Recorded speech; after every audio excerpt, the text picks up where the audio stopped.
जय हिंद दोस्तों, मेरा नाम है वेदश्री त्रिवेदी और आज से हम लोग एक नया चैप्टर स्टार्ट करने जा रहे हैं जिसका नाम है रिडेम्पशन ऑफ प्रेफरेंस शेयर अर्थात पूर्वाधिकार अंशों का शोधन। देखिए, इक्विटी शेयर्स जो कंपनी इशू करती है उनका शोधन कंपनी अपने जीवन काल में कभी भी नहीं करती है, लेकिन जो प्रेफरेंस शेयर इशू करती है उनका शोधन कंपनी को करना होता है। तो कैसे करेगी, कब करेगी, क्यों करेगी, अगर करेगी तो कौन सा सेक्शन लागू होगा और कौन कौन सी रूलिंग्स है, तो हमको इस वीडियो में ये सब कुछ पढ़ना है और बहुत अच्छे से जानना है। इस समय हम लोग पढ़ रहे हैं कॉर्पोरेट अकाउंटिंग, जिसमें हमारी एमसीक्यू सीरीज चल रही है और इस एमसीक्यू सीरीज के वीडियोस बीकॉम सेकेंड सेमेस्टर के स्टूडेंट्स जिनका की ऑब्जेक्टिव पेपर होने वाला है उनके लिए और आने वाली प्रतियोगी परीक्षाएं जैसे आपकी टीजीटी कॉमर्स में और पीजीटी जैसे एग्जाम्स के लिए भी ये बहुत महत्वपूर्ण होने वाले हैं, क्योंकि यहाँ पर भी कंपनी अकाउंटिंग से रिलेटेड काफ़ी क्वेश्चंस पूछे जाते हैं। तो चलिए स्टार्ट करते हैं आज का अपना ये वीडियो, जिसमें हम लोग देखेंगे रिडेम्पशन ऑफ प्रेफरेंस शेयर। तो देखिए, जो रिडेम्पशन ऑफ प्रेफरेंस शेयर है, प्रेफरेंस शेयर का शोधन किया जाएगा तो इसके लिए कौन सा सेक्शन लागू होता है जो प्रोविजंस देता है, तो इसके लिए सेक्शन आपका 55 लागू होता है जो प्रोविजंस देता है कि कैसे इनका रिडेम्पशन किया जाएगा। थोड़ा सा ओवरव्यू बता देता हूँ, फिर मैं एमसीक्यू की तरफ में टर्न अप कर लूंगा। तो रिडम्पशन किया जाए प्रेफरेंस शेयर का, इसके लिए अनिवार्य होता है कि हमारे जो प्रेफरेंस शेयर हैं वो फुल्ली पेडअप होने चाहिए, अर्थात उनका पूरा पैसा मांग लिया गया हो। फुल्ली पेडअप का मतलब है जैसे 100 रुपए वाला प्रेफरेंस शेयर है तो ये 100 रुपए पूरा का पूरा पेड हो चुका हो, कंपनी इनको प्राप्त कर चुकी हो, तभी इनका रिडम्पशन किया जा सकता है। Partly preference paid up preference share का रिडम्पशन कंपनी कभी कर ही नहीं सकती है। दूसरी बात होती है कि इनका रिडम्पशन कहाँ कहाँ से किया जा सकता है। तो 3 कंडीशन होती हैं, या तो नए शेयर के इशू कर दिया जाए, न्यू शेयर का इशू कर दिया जाए इनको रिडम्पशन करने के लिए, या तो कंपनी के जो आपके फ्री रिजर्व हैं, कंपनी के पास में फ्री रिजर्व हैं उनका यूज कर लिया जाए, या फिर पार्सली यूज कर लिया जाए इनका, पार्सली न्यू शेयर्स का इशू कर दिया जाए और पार्सली फ्री रिजर्व का यूज कर लिया जाए प्रेफरेंस शेयर का रिडम्पशन करने के लिए। तो ये कुछ कंडीशंस होती हैं। अब इसके बाद में सीधा चलते हैं और देखते हैं कुछ ऑब्जेक्टिव क्वेश्चंस जो आपके एग्जाम्स के पॉइंट ऑफ व्यू से बहुत ही इंपॉर्टेंट होने वाले हैं। तो हमारा फर्स्ट क्वेश्चन आज का है, capital redemption reserve account can be made, अर्थात जब भी कभी प्रेफरेंस शेयर का रिडम्पशन किया जाएगा वो भी कहाँ से किया जाएगा, फ्री रिजर्व से अगर रिडम्पशन किया जाएगा प्रेफरेंस शेयर्स का, तो कंपनी जितना पैसा फ्री रिजर्व से निकालेगी, जितना पैसा फ्री रिजर्व से निकालेगी for the purpose of redemption of preference share, ठीक उतना ही पैसा एक अकाउंट में ट्रांसफर करना पड़ेगा जिसको कहेंगे सीआरआर, अर्थात कैपिटल रिडम्पशन रिजर्व कहते हैं इसको। ठीक इतना ही पैसा जितना यहाँ फ्री रिजर्व से निकाला जाएगा, ठीक उतना ही पैसा इस अकाउंट में डालना पड़ेगा। क्यों डालना पड़ेगा, इसके पीछे बहुत बड़ी एक थ्योरी है, तो वो हम लोग जब डिस्क्रिप्टिव वीडियो प्रोवाइड कराऊंगा आपको, जो कि चल ही रहा है लगातार हमारी सीरीज, तो उसमें मैं आपको बताऊंगा कि ऐसा क्यों होता है आखिर। अभी इतना फोकस नहीं करेंगे, यहाँ पर सीधा टू द पॉइंट बात करेंगे हम लोग। तो चलिए यहाँ पर देखते हैं भैया कि फ्री रिजर्व में कितना पैसा, यहाँ पर जो कैपिटल रिडम्पशन रिजर्व है उसमें कहाँ से पैसा ट्रांसफर किया जा सकता है, यही पूछ रहा है। Capital redemption reserve account can be made, मतलब कहाँ से इसको बनाया जा सकता है। फर्स्ट ऑप्शन है फ्रॉम जर्नल रिजर्व से बनाया जा सकता है, शेयर प्रीमियम अकाउंट से बनाया जा सकता है, कैपिटल रिडम्पशन से बनाया जा सकता है, प्री इनकॉर्पोरेशन प्रॉफिट से बनाया जा सकता है। देखो ये जो तीनों ही पॉइंट हैं यहाँ से नहीं बनाया जा सकता, क्योंकि ये तीनों के तीनों क्या है, कैपिटल प्रॉफिट हैं, और कैपिटल प्रॉफिट का यूज आप रिडम्पशन ऑफ प्रेफरेंस शेयर के लिए नहीं कर सकते, फ्री रिजर्व का पार्ट ये नहीं बनता। So A is right answer. आप जर्नल रिजर्व का यूज कर सकते हैं जब आपको सीआरआर बनाना है तब। So A is right answer. Next question है हमारा, which method is legally accepted for redemption of preference share, अर्थात वैधानिक रूप से या कानून के तहत कौन सा मेथड एक्सेप्ट किया गया है प्रेफरेंस शेयर के रिडम्पशन का, किससे, डिविजिबल प्रॉफिट से, out of the proceeds of a fresh issue of shares for the purpose of redemption, A and B both. Okay, मैं आपको देखो अभी शुरुआत में ही बता के आया कि नए शेयर्स को इशू कर सकते हैं, लेकिन किसी विशेष उद्देश्य के लिए इनको हम इशू कर रहे हो तो नए शेयर्स का रिडम्पशन भी कर सकते हैं। और जो डिविजिबल प्रॉफिट होते हैं, डिविजिबल प्रॉफिट या फ्री रिजर्व एक ही बात होती है, डिविजिबल प्रॉफिट का मतलब होता है ऐसा प्रॉफिट जिसको आसानी से बिना किसी शेयर होल्डर्स की परमिशन लिए हुए आराम से डायरेक्टर्स कंपनी के शेयर होल्डर्स को एज ए प्रॉफिट से डिक्लेयर कर सकते हैं, उसको कहते हैं डिविजिबल प्रॉफिट। सो यहाँ पर हमारा ए और बी दोनों सही है, और सी ऑप्शन में कहा है A and B both, so C is right answer. Next question है हमारा, transfer to capital redemption reserve account is allowed from, अर्थात जो ये फिर से वही देखो वही क्वेश्चन पूछा गया है, जो कैपिटल रिडम्पशन रिजर्व में हम ट्रांसफर कर रहे हैं अमाउंट को, किस अकाउंट से ट्रांसफर करना हमें अलाउड है, कहां से उसे ट्रांसफर कर सकते हैं।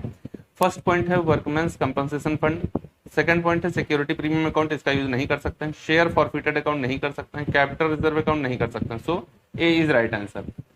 बी सी डी के लिए सर आप कहेंगे कि सारी इनका यूज क्यों नहीं कर सकते हैं, तो ये तीनों के तीनों आपके कैपिटल प्रॉफिट होते हैं, और कैपिटल प्रॉफिट में ऊपर आपको बता के आया कि इसका यूज हम लोग इसके लिए नहीं कर सकते हैं, so A is right answer. Next question है, as per the companies act only such preference shares which are redeemable within can be issued, okay मतलब कब तक, within which are within can be issued, कब तक के लिए इनको issue किया सकता है, ओके ये क्वेश्चन आपका अभी पीजीटी में, जो पीजीटी हुआ था 2021 में, उसमें ये क्वेश्चन पूछा गया था। देखो जब कोई क्लियर इंफॉर्मेशन नहीं होगी, जब कोई क्लियर इंफॉर्मेशन नहीं होगी तो प्रेफरेंस शेयर को 20 ईयर्स के लिए इशू किया सकता है, सो डी इज राइट आंसर। लेकिन अगर प्रोजेक्ट इंफ्रास्ट्रक्चर बेस्ड कंपनीज हैं, जैसे मान लो नदी का निर्माण कर रही हैं, पुल कोई बना रही हैं, विद्युत उत्पादन का काम कर रही हैं, दूर संचार के क्षेत्र में काम कर रही हैं, तो ये इंफ्रास्ट्रक्चर पे काम करती हैं, और इंफ्रास्ट्रक्चर पर काम करने वाली कंपनीज 30 ईयर्स के लिए अपने शेयर्स को इशू करती हैं। अगर इंफ्रास्ट्रक्चर कह रहा होता तो मेरा बी आंसर राइट हो जाता, लेकिन नॉर्मली पूछ रहा है तो D is right answer 20 years.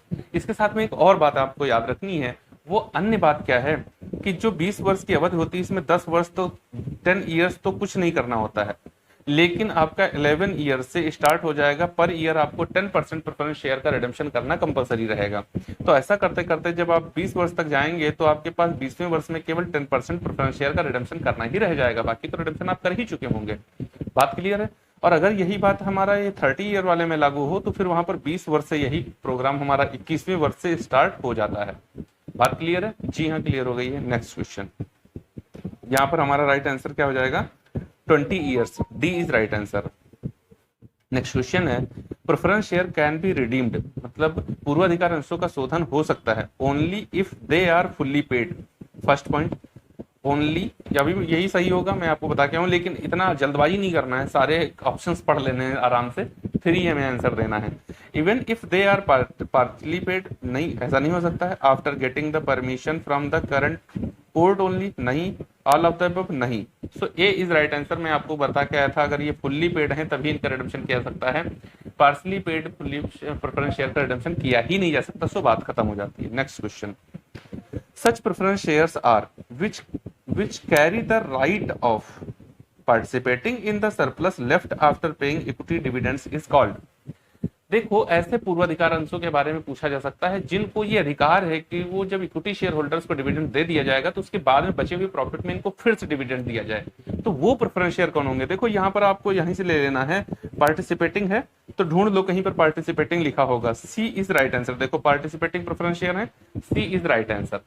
Okay, participating preference share अगर होते हैं तो उनको प्रेफरेंस शेयर होल्डर्स का डिविडेंड दिया जाता है, फिर उसके बाद में इक्विटी का डिविडेंड दिया जाता है, फिर बचे हुए प्रॉफिट में इनको फिर से डिविडेंड पाने का अधिकार मिल जाता है। सो ये पार्टिसिपेटिंग अगर है तो, लेकिन ध्यान रखना अगर बिना किसी क्लियर इन्फॉर्मेशन के, in absence of any clear information, preference shares always non participating होते हैं, कभी भी पार्टिसिपेटिंग नहीं होते हैं। ओके जी हाँ, C is right answer. Next question, next question है, the provisions of section of the companies act 2013 are related to redemption of preference share. में आपको शुरुआत में ही बता के आया, सेक्शन 55 इसके लिए आपको बताता है रूल्स एंड रेगुलेशंस क्या हैं, किसके आधार, इसके आधार पर ही इनका रिडेम्पशन किया जाता है। So B is right answer. Next question, section 55 1 and 2 of the companies act 2013 states that irredeemable preference shares can not be issued. The tenure of redemption of preference shares cannot be more than 20 years. A and B both, ये दोनों बताते हैं। आपका 55(1) में ये बात कही गई और 55(2) में ये बात कही गई है, और ऊपर आपसे पूछ रहा है कि 1 और 2 दोनों में क्या बात कही गई है, तो दोनों ही यही बात कही गई है। कंपनी, कोई भी company irredeemable preference shares issue नहीं कर सकती है, और कोई भी कंपनी अपने प्रेफरेंस शेयर होल्डर्स को मैक्सिमम 20 ईयर्स के लिए ही इशू कर सकती है, उसके बाद में उनको रिडेम्पशन करना कंपलसरी हो जाएगा। So C is right answer. Next question, arrangement of premium payable on redemption of preference shares can be made out of security premium account। A point देखिए, जो प्रेफरेंस शेयर हो के रिडेम्पशन पर आपको premium देनी है, उसके लिए प्रोविजन आप सबसे पहले मतलब सबसे पहले आप कहां से करेंगे? सिक्योरिटी प्रीमियम अकाउंट से करेंगे। हाँ, उसके बाद में आपको नहीं मिल पाएगा तो जनरल रिजर्व से कर लेंगे, सरप्लस अकाउंट से कर लेंगे, इवन आप उसके लिए अन्य अकाउंट्स का भी यूज कर सकते हैं, लेकिन सबसे पहले कहां जाएंगे? तो सिक्योरिटी प्रीमियम अकाउंट के पास जाएंगे। अगर उसके पास नहीं मिला तो फिर कहीं और जाएंगे। मान लो हमको 10,000 रुपए प्रीमियम देनी है और सिक्योरिटी प्रीमियम अकाउंट में मेरे जो बैलेंस है वो 8,000 रुपए का है, तो 2,000 रुपए हम सरप्लस से ले लेंगे, लेकिन 8,000 रुपए हम सबसे पहले कहां से लेंगे? सिक्योरिटी प्रीमियम अकाउंट से। ओके, बात क्लियर है? जी हाँ, बात क्लियर है। नेक्स्ट क्वेश्चन है, the amount of free reserve and profit is necessarily be transferred to capital redemption reserve account if, मतलब कब हम लोग ये जो रिजर्व है इसको नेसेसरली ट्रांसफर करना पड़ेगा कैपिटल रिडेम्पशन रिजर्व अकाउंट में? कब? फर्स्ट पॉइंट है, preference share are to be redeemed out of divisible profit. Okay, A is right answer. Preference share are to be redeemed by converting, नहीं, ऐसा नहीं होता है। Preference share are to be out of proceeds of fresh issue share, नहीं, ऐसा भी नहीं होता है। In all of the above situation, नहीं, ऐसा नहीं होता है। So A is right answer. हमको सीआरआर में तभी ट्रांसफर करना पड़ेगा जब हम लोग फ्री रिजर्व का यूज कर रहे हैं for the purpose of redemption. Okay, divisible profit का यूज कर रहे हैं for the purpose of redemption, तभी ऐसा करेंगे, अदरवाइज नहीं करेंगे। So simple. Next question, to the extent of redemption takes place from out of profit an equal amount should be transferred to। okay, मतलब आप अगर रिडेम्पशन टैक्स ये करते हैं तो प्रॉफिट जितना लेते हैं आप यहाँ से, उसको कहां पर, किस अकाउंट में ट्रांसफर करना होता है? आपको बता क्या आया ना, CRR, capital redemption reserve. B is right answer. CRR इसको कहते हैं, सीआरआर कैश रिजर्व रेशियो भी होता है एक सीआरआर, उसको मत मान लेना, ये उसकी बात नहीं की जा रही है, इसको कैपिटल रिडेम्पशन रिजर्व कहते हैं। Okay, next question. सो यहाँ पर B is right answer. Next question, capital redemption reserve can be utilised for. Okay, मतलब जो कैपिटल रिडेम्पशन रिजर्व अकाउंट बना लिया गया है उसका किस उद्देश्य के लिए प्रयोग करेंगे? Making partly payment shares fully paid, issuing fully paid bonus share. B is right answer. ये जो सीआरआर बनाया जाता है, देखो ये जब मैं उधर आपको डिस्क्रिप्टिव वीडियो दूंगा तो वहां पे बहुत डिटेल में बताऊंगा और जरूर जाकर उसको देखिएगा, बहुत मजा आने वाला है। एक्चुअली सीआरआर कुछ होता ही नहीं है, एक बक्सा होता है। सोचो, अगर कंपनी के पास इतना ही पैसा है कि जितना फ्री रिजर्व से निकाले उतना सीआरआर में डाले, तो फिर वो ये निकाले ही क्यों? वहां से जो उसके पास है उसी से ना पेमेंट कर दे सीधा, है ना? तो कंपनी के पास एक्चुअली होता कुछ नहीं है, एक बक्सा बनाया जाता है और उसके अंदर बताया जाता है कि भैया तुम्हारे पैसे को जितना मैंने निकाला था वो सब इसके अंदर रखा हुआ है, और उस बक्से का नाम हम दे सकते हैं सीआरआर। ये एक बॉक्स होता है। बाद में शेयर होल्डर कब तक कहेंगे कि ठीक है मेरा पैसा बॉक्स में रखा हुआ है, नहीं मानेंगे, तो कंपनी कहती है कोई बात नहीं, ये बॉक्स हम खोल रहे हैं और तुम्हारा जितना भी पैसा बन रहा था मेरे ऊपर रिटेन अर्निंग का, उसके लिए हम तुमको बोनस शेयर इशू करे दे रहे हैं। मतलब बोनस शेयर देंगे, तुम्हारे पास शेयर्स आ जाएंगे और तुमसे पैसा हम लेंगे नहीं, तो देखो इसी पैसे का यूज हो जाएगा।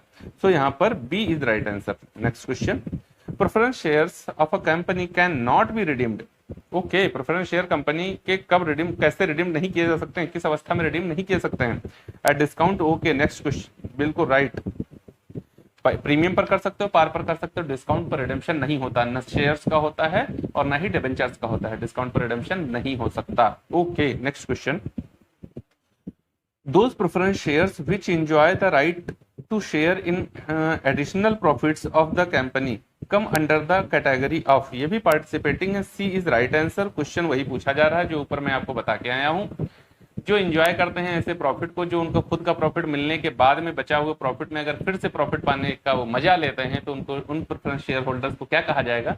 तो उनको भैया सिंपल सी बात है कि उनको पार्टिसिपेटिंग प्रेफरेंस शेयर कहा जाएगा। नेक्स्ट क्वेश्चन है, redeemable preference shares can be redeemed if they are fully paid. Next question देखना चाहिए हमको, क्योंकि इस पर समय ज्यादा नहीं देना चाहिए, ऊपर में बता के आया हूं, अगर फुल्ली पेड है तभी इनका पेमेंट किया जा सकता है, अदरवाइज पेमेंट इनका किया ही नहीं जा सकता है। Next question, preference share holders are creditor of the company, owners of the company, customer of the company, employees of the company. देखिए ये कस्टमर नहीं होते हैं, एम्प्लॉय नहीं होते हैं।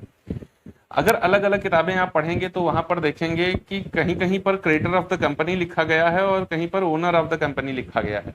ओके, तो विसंगतियां हैं थोड़ी यहाँ पर, लेकिन जो प्रेफरेंस शेयर होल्डर्स होते हैं वो ओनर ऑफ द कंपनी होते हैं, क्योंकि जहां पर बात शेयर होल्डर्स की जाती है, क्या कहा गया, share holder is the owner of company, यही तो कहा जाता है ना। और शेयर होल्डर की जहां पर बात की जाती है वहां पर इक्विटी और प्लस प्रेफरेंस दोनों की बात आती है। तो जब इक्विटी वाले ओनर हैं तो फिर प्रेफरेंस वाले भी ओनर ही हैं। तो यहाँ पर आपका बी आंसर राइट होना चाहिए कि ये कंपनी के ओनर होते हैं।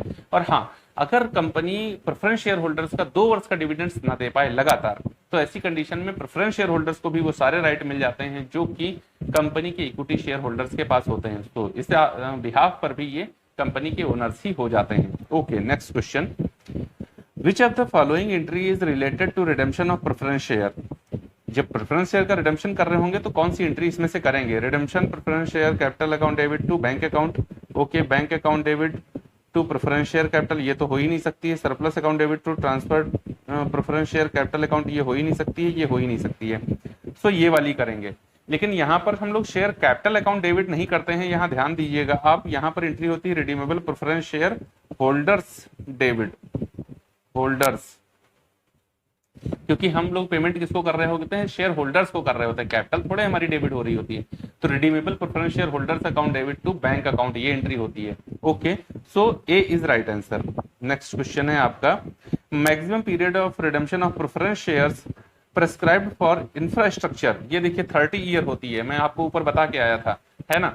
और ये क्वेश्चन बहुत इंपॉर्टेंट है, ये क्वेश्चन आपका टीजीटी और पीजीटी के लिए बहुत इंपॉर्टेंट है। मान के चलिए, बिल्कुल पक्का मान के चलिए, ऐसा क्वेश्चन कोई ना कोई इसमें से पूछ ही लिया जाएगा। इंफ्रास्ट्रक्चर की अगर बात करेगा तो फिर 30 ईयर्स के लिए ये रिडीम किए जाते हैं। नेक्स्ट क्वेश्चन है हमारा, if preference shares are redeemed at premium, such premium can be provided out of, मतलब अगर जो प्रेफरेंस शेयर है उनका रिडेम्पशन प्रीमियम पर किया जा रहा हो तो ये प्रीमियम हम कहाँ से लेके आएंगे, उसको कहाँ से हम व्यवस्था कर सकते हैं, कहाँ से मैनेज कर सकते हैं। मैं आपको बता चुका हूं, उसको सिक्योरिटी प्रीमियम अकाउंट से ही मैनेज किया जा सकता है। इन तीनों से नहीं किया जा सकता है, ऊपर ही मैं आपको बता के आया हूँ। तो सिक्योरिटी प्रीमियम अकाउंट से इसको मैनेज किया जाता है। उम्मीद है आज का वीडियो आपको बहुत अच्छा लगा होगा और चीजें आपको बहुत ही अच्छे तरीके से, सामान्य तरीके से, सरल